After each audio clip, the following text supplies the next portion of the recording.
AI-generated videos, cloned voices, and notification apps are accessible tools integrated into the social media and gaming platforms kids use every day. When a digitally altered image or deepfake targets a student, the suddenness of the attack can lead to panic. Experts call this the trance of technology, a moment where a young person stops thinking critically because they are overwhelmed. You can navigate this by sitting down with your teen to draft a physical 5-step deepfake safety plan. Preparing this roadmap creates a concrete set of actions, giving your child a protocol to follow if their digital identity is ever threatened. To start, gather a pen and paper. Find a quiet space where you and your teen can work together without judgment. Establish the foundational rule of image-based abuse. If they are targeted, it is never their fault. This remains true even if they originally shared an authentic private image with someone else. Next, introduce the pause and think method. Encourage your teen to ask, "Is this believable?" whenever they see content that feels unusually dramatic or emotional. AI-generated images often contain visual inconsistencies. On this split screen, notice the distorted fingers on the hands, the unnaturally smooth texture of the skin, and background lighting that doesn't quite match the subject. You can model this behavior by looking at content together and asking, "Does anything here feel weird or out of place?"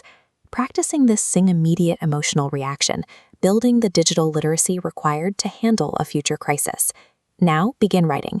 Locate step 1 on the plan, in-the-moment actions. Have your team write down the first 2 instructions, take a screenshot of the content for evidence, and then immediately close the chat window. It is important they do not delete the chat. While deleting feels like a way to make the problem go away, it actually removes the proof needed to report the incident. Move to step 2. Instruct them to write down their response to the person who sent the image. Do not argue, do not engage, and say nothing at all. Stepping away and remaining silent breaks the momentum of the situation and secures the evidence you'll need to regain control. Once the immediate interaction is paused, the plan shifts toward mobilizing a support network. In step 3, have your teen physically list their safe, trusted adults. This might include you, a specific teacher, or a coach.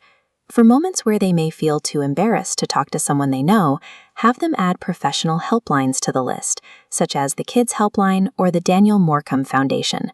For step 4, write down the 3 specific actions for reporting. Block the user, report the image to the platform, and submit a formal report to the e-Safety Commissioner. Identifying these contacts in advance ensures that if a crisis occurs, your child is not forced to solve the problem alone.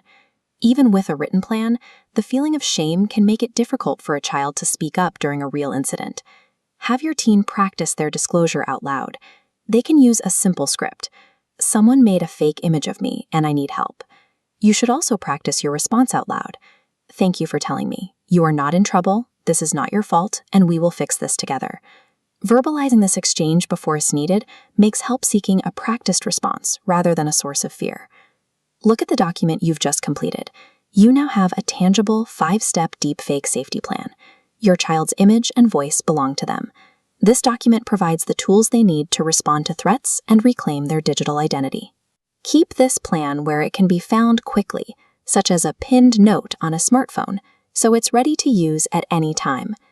While digital technology will continue to change, your ongoing presence and support remain the most effective ways to keep your child safe.